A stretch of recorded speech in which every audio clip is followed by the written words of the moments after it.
Dua saran saya untuk mengatasi kebakaran hutan dan lahan. Di tahun 2015, saya pernah membuat video marah karena asap di Palangkaraya. Karena video tersebut, saya pernah dipanggil oleh Kementerian Lingkungan Hidup dan Kehutanan. Ups! Tetapi lucunya, untuk video yang sama, saya juga pernah mendapatkan penghargaan dari media. Dan hari ini dengan video ini, saya hanya ingin menyampaikan dua saran dengan harapan bisa bermanfaat.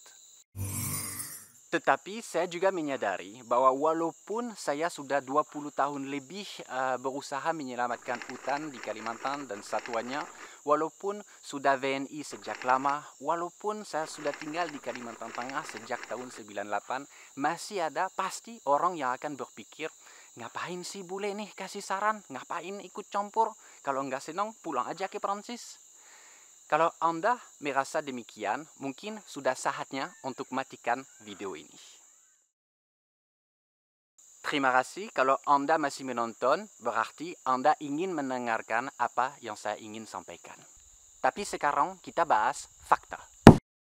1. Dimanapun, di negara manapun, sangat sulit bahkan mustahil memadamkan api di lahan gambut pada saat api sudah menjadi terlalu besar. Rusia misalnya mengalami masalah yang sama. Dengan istilah di sana api abadi, karena lahan gambut di sana tidak pernah berhenti terbakar. Artinya jelas solusinya ada di pencegahan, bukan di pemadaman. Tanpa hujan akan sangat sulit untuk memadamkan api. 2.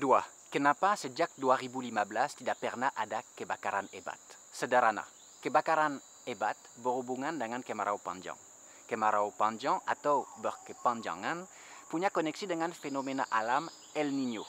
El Niño itu sendiri diperparah oleh pemanasan global dan punya siklus rata-rata 4-5 tahun. Setelah fenomena alam El Niño muncul, tahun-tahun setelahnya biasanya hujan meningkat seperti di tahun 97-98 di mana ada bencana asap yang luar biasa. Di tahun 99 2000-2001 tidak ada kebakaran hebat. Demikian juga yang terjadi di tahun 2016, 17, 18. Pelan-pelan dari tahun ke tahun kemaraunya memanjang sampai puncaknya pada saat 4-5 tahun di mana El Niño-nya muncul kembali. Fakta ketiga, bukan masyarakat adat Dayak yang melakukan ladang berpindah-pindah yang bertanggung jawab atas bencana asap. Jelas tidak. Karena tidak ada masyarakat adat Dayak yang melakukan ladang berpindah-pindah di lahan gambut untuk menanamkan padi.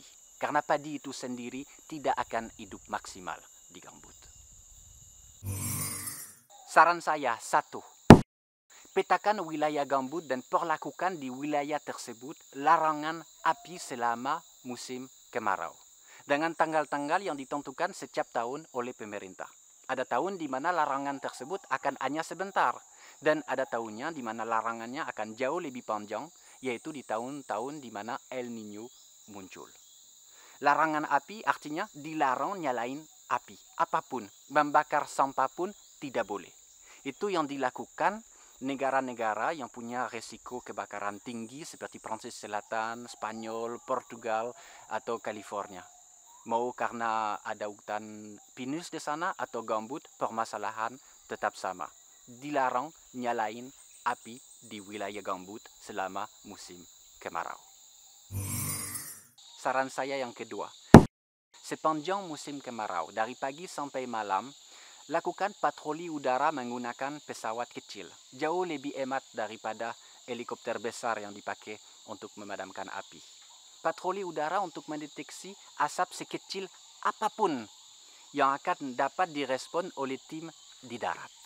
Akan sangat efisien karena larangan api yang diterapkan selama musim kemarau. Asap sekecil apapun harus direspon.